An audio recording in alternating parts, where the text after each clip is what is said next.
तर नमस्कार शेतकरी मित्रांनो, आज आहे 17 जुलै। तुम्हाला तर माहिती मी रोज भाजीपाल्याचे अपडेट भाव तुम्हाला सांगण्याचा प्रयत्न करत असतो, पण आज मी मार्केटमध्ये गेलो होतो। माल खरेदी करत असताना मला भाजीपाल्याचे व्हिडिओ काढण्याला टाइम नाही भेटला, तरी या व्हिडिओच्या माध्यमातून सांगण्याचा प्रयत्न करतो भाजीपाल्याचे आजचे काय भाव होते व आज आहे आषाढी एकादशी, सगळ्याला उपवास असतो, त्यामुळे भाजीपाल्यावर खूप परिणाम झालेला आहे। भाजीपाल्याचा जे उठाव होता तो खूप कमी होता व आजचे भाजीपाल्याचे काय भाव आहे या व्हिडिओच्या माध्यमातून तुम्हाला टोटल भाजीपाल्याविषयी माहिती देणार आहे। कोणते उपवासामुळे कोणते भाजीपाला चांगला मार्केट होतं व कोणते भाजीपाल्याचे भाव पडलेले होते या व्हिडिओमध्ये सविस्तर माहिती भेटणार आहे। फक्त व्हिडिओ शेवटपर्यंत पहा आणि व्हिडिओ आवडला तर आपला चॅनल सबस्क्राइब करायला विसरू नका। तर चला मग व्हिडिओला सुरुवात करतोय।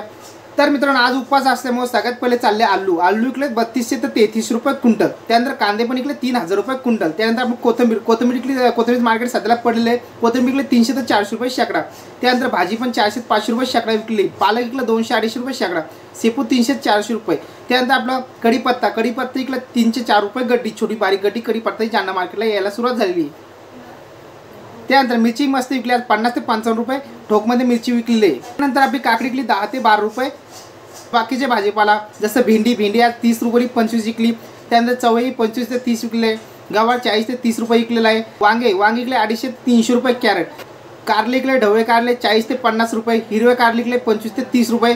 चोपडे दोडक्याला चांगला मार्केट होतं, चोपडे विकले 400 ते 500 रुपये कॅरेट आणि खरबा विकले तर 50 ते 60 रुपये किलो। त्यानंतर शेवगा विकले 70 ते 80 रुपये किलो कॅरेट। भोपळा दूध आहे कॅरेट विकले 300 ते 400 रुपये कॅरेट।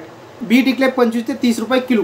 पत्तागोबी चांगलं मार्केट आहे सध्या। पत्तागोबी 30 पासून तर 40 लोक विकू लागली। फुलगोबी विकली 30 ते 40 रुपये किलो। दिलपसंद विकले 30 ते 40 रुपये किलो। तर मी घरी आल्यानंतर तुम्हाला भाजीपाल्याचे या व्हिडिओच्या माध्यमातून भाव सांगण्याचा प्रयत्न केला आहे। आज मला मला जायचं बाजारामध्ये भाजीपाला विकण्यासाठी। मी आज भाजीपाला सगळे खरेदी केला होता व खूप जणांचा कमेंट असतात, भाऊ तुम्ही पहिल्यांदा जे मोटिवेशन व्हिडिओ बनवता भाजीपाला विकून आपण त्या दिवसामध्ये किती प्रॉफिट कमवतो, तुम्ही तसे व्हिडिओ का बनवत नाही। तर मित्रांनो, माझा सांगण्याचा उद्देश असा आहे की बनवायचं काय झालं माहिती आहे का, मी दुकानावरती एकला असतो व व्हिडिओ काढण्यासाठी कोण नसतं, त्यामुळे सगळं ॲडजस्ट होत नाही। तरी मी प्रयत्न करते आपले मोटिवेशन व्हिडिओ तुम्हाला भाजीपाला विकून किती प्रॉफिट होतं व भाजीपाला कसे विकायचा, कशा पद्धतीने खरेदी करायचा व आपण रोजचे 1000 ते 1500 रुपये कसे भाजीपाल्यामध्ये कमवू शकतो। ते समोरचे व्हिडिओ असेल आपले भाजीपाला प्रॉफिटचे, तसे व्हिडिओ मी काढण्याचा प्रयत्न करते व ते व्हिडिओ आपले